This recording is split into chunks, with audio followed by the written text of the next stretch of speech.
Hey guys, how's everybody doing? All right, good. Well, hey, it's nice to be able to just finish a good morning practice, kind of get back to a normal schedule, if you will, if there is such a thing in these days, day and age. But nice thing is, we had the morning practices. Guys were able to come in, get breakfast, have our meetings, get a workout, and then get lunch, and then head on to study hall and focus the rest of the day on the academics. School started. We continue to make sure our guys are making the right decisions when they leave our building. We always, like we say, we know we'll be able to take care of them here, but it's when they leave, we continue to push making smart decisions, especially with students returning to campus. And even though we're doing a lot of virtual stuff, it's just making sure they're making the right decisions as some of their peers and other students and other student athletes start to appear around the Memphis area. But we're excited, pushing forward, and we had a good practice. We just got to continue to work. Okay, Terry Davis. How you doing, Coach? Good, Terry. How are you?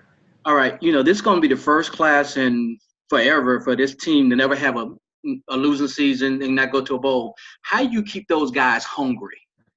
Absolutely. Well, I think, I mentioned the other day, I don't like to talk about the past and really reflect on it too much, but I did mention, I said, raise your hand if you've won a bowl game in here.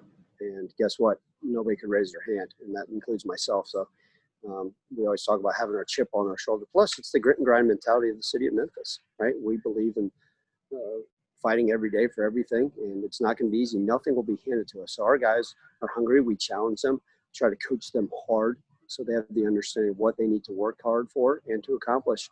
We've got a lot of goals, but we take it one day at a time. Like I said, we need to be hungry every day and excited just to get out there on the practice field. Okay, Brian Moss. Hey, Coach, when you take a look at your offense and your defense throughout the the fall camp and the practice today, is there any one side that's ahead of the other, or has it been a good balance? Some days the offense outperforms defense and vice versa. That's exactly right. There's been a lot of back and forth. I always think that initially the defense is going to be get after the offense a little bit, especially as offensive lines and communication. Right, like I mentioned last week, there's some rustiness between the quarterbacks and the wide receivers, the meshes between the running back and the quarterback, the communication, all those things need to continue to improve on offense. And then defense, a lot of times they'll be able to pin their ears back and take it to the offense. But as we know, right, Coach McIntyre continues to install some new things, and sometimes they get caught off guard. What we don't want to see is a constant domination one way or the other. You like to see an even battle. You like to see guys working against one another, right? You see some guys win one-on-one battles one day and then lose it the next, right, depending on who they're going against. But offense and defensively have seemed pretty well balanced, but I do like what I'm seeing from the defense side of the ball for sure. Okay, Evan Barnes. Ryan, how are we doing today? Good, Evan. How are you doing? Doing well. We're just curious. Pop Williams is coming back from that injury. How's he been looking, just kind of getting his feet back in the rhythm of things? Yeah, Pop's currently not with us, and I'm going to leave that as a personal leave of absence until he comes out publicly and decides to make comment on issues that are occurring. But right now, Pop Williams is not with us, and I'll just keep that at that. It's not that I'm trying to hide anything from you, but until a young man decides to announce what he wants to do one way or the other, what's going on in his life, we'll leave it at that. Okay, Terry Davis. Hey, Coach, last year coming to the season, all the talk was about going undefeated. Coming in this season, it's all about, the pandemic. What is the expectation internally? Because a lot of people just want you guys to play. So there's not a lot of outside pressure coming right now. So what is the expectations internally? Well, no one will put more expectations and more pressure on us than ourselves, right? And we know we got great opponents. It starts on the 5th, but no one's going to expect more out of ourselves than ourselves, right? And myself as a head coach, we have very, very high standards, and those are of excellence. And we take it one day at a time. Obviously, yes, the goal is to play football, but we want to play at a high level. And, I'm not going to sit here and make predictions about our offense, defense, or special teams, number of points, yada, yada. I think more than anything, we got to go out and just give it our all every day, and I think we'll like the end result. Obviously, we always want to compete for championships here and win bowl games. And I think that needs to always be the standard why I'm here, and look forward to many years of that. But again, we're one day at a time right now, given that everything that's occurring. And that's the nice thing is I think our guys have the same mentality and focus. Okay, Jeff Brightwell. Coach, how important is it for your team to have the amount of veterans it does? Because when you go into a season, usually you've only got 12 guaranteed opportunities, and with Tennessee Martin, and the OVC now dropping out, you've only got 10 opportunities the team does to prove itself this year. Yeah, Jeff, it's I think having those veterans on our team certainly help, right? If you look at the structure of our schedule now, right, you play Arkansas State and then currently have a bye, and then we roll into a lot of our schedule. I think right now we're going to stick with that. Obviously, Laird Beach and I constantly are in dialogue about our schedule and where we want to go with it. But having veterans around every single day, the maturity allows them to continue to be focused. And I think that's important. I think if we had a younger group, not as experienced, right, a lot of that outside noise, a lot of those things, oh, wait, now we're down another game. It didn't even phase our guys. I talked to them last night about what occurred and sent it out via Teamworks, what was occurring with our schedule. And this morning, the guys in bed and I, they were locked in and focused in the meeting. And I think really just having, I've mentioned it before, those blinders on and keeping one day at approach, right? Let's really get out there and have a good practice. And then, hey, guess what? Our academic day today, we need to be excellent in the classroom and moving forward. So I think that approach has really helped us. But back to your original question, yes, having those veterans and that leadership certainly helps us. Okay, Brian Moss. Hey, Coach. So switching to recruiting, I'm not sure if you guys used Zoom before the COVID situation, but if not, do you see that technology? How you plan on using that in the future? Absolutely. I didn't even know what the heck Zoom was. And like I've told you guys, y'all know very well, I'm not very technologically savvy.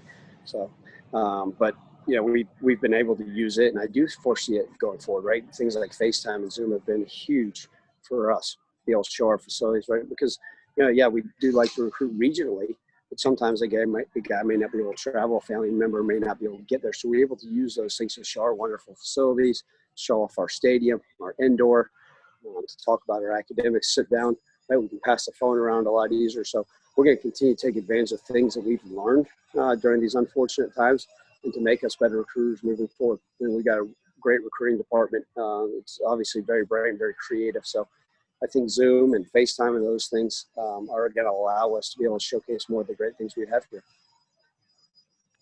Terry Davis. All right, Coach, I got a football question now. Everybody know about Clark and Gainwell for the running backs. How's the rest of the competition come with the running backs? So Memphis has history of being deep at that position. We've been really impressed with Colin Watkins, number 17. He's done a nice job filling in as well. You guys got like Asa Martin, Colin Granberry. Really excited about them. Brandon Thomas, Marcavius Weaver, Tim Taylor. Like you said, it's a stable, and that's the nice thing, right? Cam Fleming's moved over to the running back position. So we've got a lot of guys back there. Corey Gainwell, I think I just named all 10.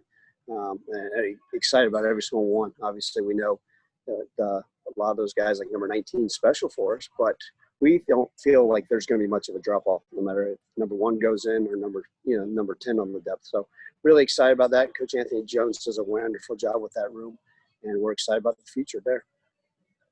Okay, Evan Barnes. So right now, obviously yesterday the school announced word that you guys have lost the game on the schedule with UT Martin not on there. How do you guys, as far as just, again, you talked about how you can only control what you can control, but now are you guys kind of preparing for the fact that, there might be some games that could be, not on the schedule? How do you guys try to just, prepare for that going forward? Sure. With none of them being, in the immediate future, Evan, that's a great question because, right, we've got to focus on the 5th and getting better. I told our guys we still need to treat these practices like their training camp, even though school started, because we still got a lot of things we need to do and prepare for. And then once we get the game week, we'll focus on that game. And I think if we do, again, Laird Beach and I and Jeff Crane and the powers that be will discuss, other opponents that may go in there that we may switch around. Also, we have to have the understanding that things may be different after that first game, right? There may be some shuffling of the scheduling. The conference, that's one of the reasons why we have so many conference games if something needs to be moved. So like I said, we're not going to sit there and be like oblivious to the things that may change and may occur, but it does no good from our players to worry about it. Let me focus on that if it does happen. Do have some plans, do have some thoughts, but again, a lot of that stays between Laird and I, and we'll figure it out and what we need to do to move things and be ready. But right now, our young men, right, don't need to worry about any of that stuff. Just focus on getting better every practice and then get ready for our first game. Okay, any more questions for Coach? Jeff Brightwell, last question. All right, Coach, you got 2.5 weeks till game week, probably about a week and a half till you really implement your game plan. With this being obviously a different training camp due to COVID, you didn't have spring practice and very limited throughout the summer. How much more focus is it put on fundamentals, base offense, base defense, rather than getting too sophisticated because you missed all that back in the spring?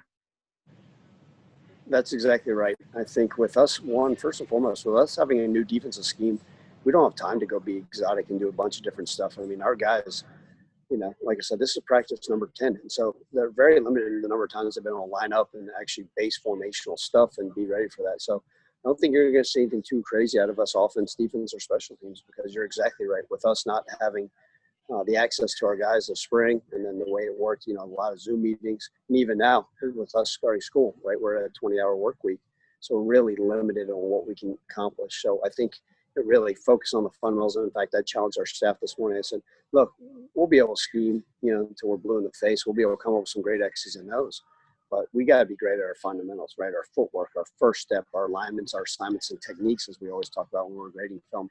And so that's been a major focus, and hopefully it'll continue that way. Obviously, we'll put in a game plan as we get closer. Okay, I lied. Evan Barnes, last question. Sorry about that, Ryan. All good.